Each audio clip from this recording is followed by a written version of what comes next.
Mesdames, Messieurs, bonsoir. Merci pour votre fidélité à Star 21 TV et bienvenue dans cette édition d'information consacrée essentiellement aux mesures additionnelles annoncées par le président Alpha Condé dans le cadre de la lutte contre la pandémie du coronavirus. Dans l'actualité de ce soir, le chef de l'État guinéen a annoncé mercredi la réouverture progressive des frontières aériennes à partir du 17 juillet 2020. Des politiques et citoyens ont donné leur avis sur le contenu du discours du président Alpha Condé. Vous les entendrez dans ce journal. Et puis, le maire de la commune de Matoto entend s'activer dans la lutte contre la pandémie du Covid-19 en Guinée. Une façon pour Mamadou Batos Camara de respecter les consignes données par le chef de l'État. Bienvenue, on vous le disait dans les titres. Dans son adresse à la nation, le chef de l'État a annoncé mercredi la réouverture progressive des frontières aériennes à partir du 17 juillet 2020. Cette mesure mise en place vise à respecter des dispositions et procédures sanitaires retenues conformément au principe de réciprocité entre les pays d'origine et des destinations. Suivez. J'ai décidé de mener les mesures suivantes. L'état d'urgence est reconduit pour une période de 30 jours à compter du 15 juillet 2020 sur toute l'étendue du territoire national. Les frontières aériennes vont connaître une réouverture progressive à partir du 7 juillet 2020 en fonction de la mise en place des dispositions et procédures sanitaires retenues et conformément au principe de réciprocité entre les pays d'origine et de destination. Pour la reprise effective à cette date du trafic aérien commercial international, un protocole de réouverture et un plan opérationnel de relance du transport aérien seront publiés par les ministères en charge du transport en concertation avec l'ANS. Le couvre-feu est ramené de 0h à 4h du matin pour la zone de Grand Conakry, Koya, du Breka et reste entièrement livré à l'intérieur du pays. Le port du masque est toujours obligatoire tant en public qu'à la maison. Les autres dispositions relatives à l'état d'urgence sanitaire restent en vigueur. Je remercie l'ensemble des intervenants dans la réponse contre le Covid-19 avec une pensée particulière à l'endroit du personnel soignant de première ligne qui s'expose quotidiennement aux dangers de contamination et qui s'acquitte de sa noble mission avec compétence et dévouement. Je suis convaincu que la victoire est à notre portée. Faisons preuve de solidarité et de responsabilité pour vaincre ce fléau. Je m'adresse particulièrement aux maires, aux chefs de quartier, présidents de CRD. Aidez-nous dans la sensibilisation des populations. Aidez-nous à accompagner les médecins. Chaque Guinéen doit être un communicateur. Chaque Guinéen doit veiller à ce que son voisin porte les masques. Quand vous voyez un voisin qui n'a pas de masque, il faut l'interpeller et l'obliger à porter les masques. Car la meilleure façon de vaincre cette maladie est de porter ces masques. Quand nous portons les masques, nous nous protégeons et nous protégeons nos vis-à-vis. C'est là surtout important dans les lieux publics comme les marchés et autres. Donc je compte sur vous, élus locaux, pour nous aider et accompagner les médecins. Supportez la société civile qui distribue les masques. Apportez votre aide aux médecins pour que tous les cas positifs puissent être hospitalisés et soignés. Que Dieu bénisse la Guinée. Je vous remercie. Parlant de ces nouvelles mesures, le 5e vice-président de la 9e législature guinéenne affiche sa déception par rapport au contenu du discours du président Alpha Condé. Suivez sa réaction. Nous sommes champions du monde dans les déclarations d'intention, dans ce qu'on appelle la bonne volonté. Mais moi, ce qui m'intéresse dans le cas de la COVID-19, c'est vraiment l'applicabilité des mesures qui laissent à désirer. J'estime que le gouvernement n'a pas fait tout ce qu'il devait faire et je suis profondément déçu de voir que jusqu'à présent on en est au discours. Ce n'est pas une question de discours. Tous les pays du monde ont pris ce problème à bras le corps. Tous les pays du monde ont distribué gratuitement des masques, des kits, ont nourri leur population. On en est où? On en est qu'aux intentions. On va faire, on parle au conditionnel, au futur. Ce que les Guinéens veulent, c'est le concret. Qu'est-ce qui est fait aujourd'hui pour éradiquer ce virus? Qu'est-ce qui est fait aujourd'hui pour soulager les ménages? qu'est-ce qui est fait pour sauver l'emploi? Mais ce sont les questions existentielles qui intéressent les Guinéens et qui sont la panacée un peu partout. Il faut sauver l'emploi. On nous parle d'un montant ridicule qui va venir. On remet tout à plus tard, alors que c'est une question de survie au quotidien. Eh bien, moi, j'eus préféré entendre le président dire, voici ce que nous avons déjà engagé dans tel domaine, voici ce qui a été fait, mais on ne peut pas continuer à parler de bonnes intentions et de conjuguer au futur ou au conditionnel. Je suis désolé, je suis resté sur ma faim parce que les Guinéens en ont ras-le-bol, les Guinéens sont à bout, les Guinéens souffrent et il est temps qu'on s'en rende compte. Personnellement, combien de sorties j'ai fait pour la distribution gratuite et massive des masques? Les Guinéens sont obligés d'aller acheter leurs masques. Mais c'est inadmissible. C'est inadmissible. C'est à la portée de ce gouvernement de pouvoir distribuer, quitte à estampiller les masques afin que ce ne soit pas vendu à la sauvette, les estampiller, que ce soit reconnaissable et surtout qu'on implique les citoyens à la base. Parmi ces nouvelles mesures figure le couvre-feu qui passe désormais des 0h à 4h du matin à Conakry, Dubreka et Koya, une mesure que le président du parti des démocrates conservateurs PDC déplore. Suivez sa réaction. Le couvre-feu est passé de 0h à 4h du matin. Je le disais tantôt, je ne sais pas quel est l'impact réel du couvre-feu sur la progression de la pandémie dans notre pays. Ça, je ne sais pas trop. Peut-être que les spécialistes ont leur raison, mais moi, je ne trouve pas quand même une importance capitale. Mais quand vous prenez aussi ce couvre-feu, on a le couvre-feu en place, on autorise aussi les vols internationaux. Alors, qu'est-ce qui va se passer? Je me pose la question. Avec la rame, par exemple, des voyageurs quittent Conakry à partir de 2h du matin. Pour eux, je pense qu'il ne peut pas y avoir assez de problèmes parce qu'à partir de 0h, on peut quand même se retrouver à l'aéroport. Mais et les vols qui vont atterrir à partir de 2h du matin, 1h du matin, comment est-ce que ces passagers vont regagner chez leur domicile? Quelle est la mesure qui est prise au niveau de l'aéroport? Je pense que dans notre pays, les gens prennent des mesures sans qu'il y ait une étude sérieuse préalable. On se lève et puis on décide de certaines choses publiques, mais aussi dans les familles, je me demande comment est-ce que ce contrôle sera fait. L'État ne peut pas contrôler quand même au niveau des foyers.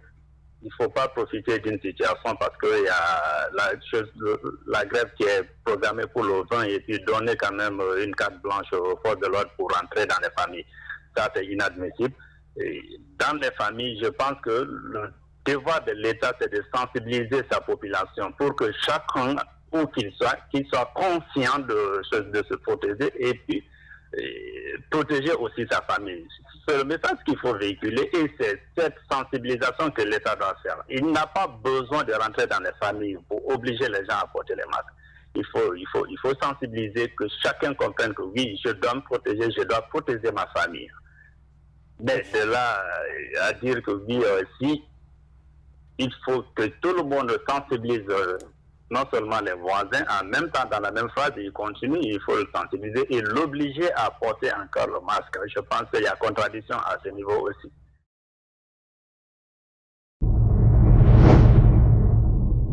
Voyons à présent comment certains citoyens de Conakry perçoivent ces nouvelles mesures dans le cadre de la riposte contre la Covid-19 en Guinée. C'est dans ce reportage de Kadiatou Bari et Ibrahima Payi Kamara. Ces nouvelles mesures concernent la réouverture partielle des frontières aériennes et le couvre-feu qui passe de 0h à 4h du matin. Des nouvelles mesures saluées par certains citoyens de Conakry. On salue les actes posés, le fait de diminuer un peu le couvre-feu la nuit, d'ouvrir les frontières, c'est des actes importants. Surtout la population attendait aussi qu'on fasse un effort par rapport au transport. C'est un acte très, très salutaire, malheureusement, qui n'est pas venu. C'est bien d'ouvrir les frontières, parce que c'est avec ça que nous allons nouer des relations avec les autres. Non seulement la diplomatie, le transport, le commerce, tout ça là, nous permettra de mieux vivre. Pour l'ouverture des aéroports, c'est bon aussi. Si il dit ça, c'est parce que les médecins ont pris leur disposition pour ça. Il a déclaré que c'est bon pour nous aussi. Bon, moi je lance un appel à tout le monde de respecter ce que le président vient de dire. Les lieux de culte restent toujours fermés, une décision que ne comprennent pas d'autres citoyens. Les Guinéens pensaient qu'il allait parler d'abord de réouverture de tous les lieux cultes du pays, ainsi que le transport et la diminution du carburant. C'est ce que les Guinéens attendaient de lui. Quand on dit ouverture des aéroports, alors qu'on sait la maladie est rentrée à Guinée par l'aéroport et non par les frontières terrestres. Ce qui a les Guinéens de l'étranger, des frontières terrestres attendaient, on n'a pas dit en prolongeant le couvre-feu jusqu'à 0 heure. Je crois que les Guinéens, à l'heure actuelle, ne vivent que du jour au jour. À partir de 20h, 21h, il n'y a plus de personnes sur la route. Donc couvre-feu là, ça ne concerne presque ni les Guinéens. Moi, ce que je veux dire aux imams, c'est d'aller voir le président, lui demander d'ouvrir les mosquées et les églises. C'est ce qui est plus important aujourd'hui. Et lui dire le transport coûte cher aux Guinéens. Vraiment, nous, les élèves guinéens et la population entière, on n'est pas vraiment contents à travers sa déclaration. Voilà, imaginez maintenant, combien de fois nous souffrons aujourd'hui, sous la pluie là. On sort sur la pluie, on part à l'école, et encore le transport est très cher. Est-ce que s'il avait une responsabilité pour la population, est-ce qu'il n'allait pas au moins diminuer le prix des transports, pour nous au moins les élèves? Ou bien il amène leur biche, pour nous envoyer à l'école. Mais ils ne font pas ça. Les dernières statistiques fournies par l'ANSS font état de 45 114 personnes testées, 6 276 cas positifs, 4 981 guéris et 38 cas de décès. Et puis, dans son adresse à la nation, le président Alpha Condé a demandé aux élus locaux de s'impliquer dans la lutte contre la Covid-19 en Guinée, un message que le maire de la commune de Matoto apprécie à sa juste valeur. Le message du président de la République hier était un message clair où il a interpellé tous les élus locaux de s'impliquer dans la mesure où la pandémie est devenue communautaire. Il est de notre devoir en tant que les élus locaux de faire en sorte que nos démembrements puissent s'impliquer. Et comme vous le savez, depuis l'annonce pour la première fois du président à travers cette maladie, l'autorité communale de Matoto ne s'est pas assis bras croisés. Non seulement on a mis un comité communal de riposte, dans les quartiers aussi nous avons mis les unités opérationnelles de riposte, composées non seulement des acteurs sociaux politiques, les chefs de quartier, les associations, les jeunes leaders, les chefs secteurs, les religieux et la société civile. Donc, c'est toutes ces personnes qui composent l'unité opérationnelle à la base. Donc, les dons que nous avons reçus, ces dons-là sont donnés à ces unités opérationnelles afin que chacun, d'où qu'il soit, puisse sensibiliser les citoyens pour le respect des mesures barrières. C'est ce qui nous a aidés avec la DCS pour identifier et agir efficacement pour réduire le taux de contamination dans notre quartier, dans nos quartiers. Donc le message du président, nous l'avons saisi et je pense que ça a été l'objectif de cette rencontre avec les présidentes des femmes, afin que chacun dans son quartier puisse véhiculer le message pour le respect de tout ce qui a été dit par le président de la République.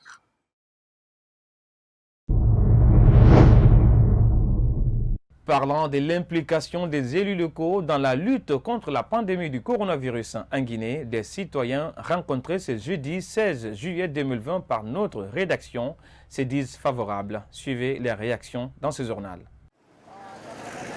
Bon, discours bienvenu, mais ça a retardé. Normalement, il fallait impliquer les élus locaux dès le départ.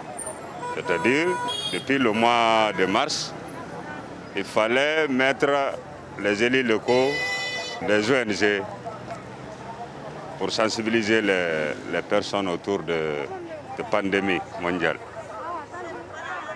La décentralisation, les élus locaux sont normalement premiers responsables.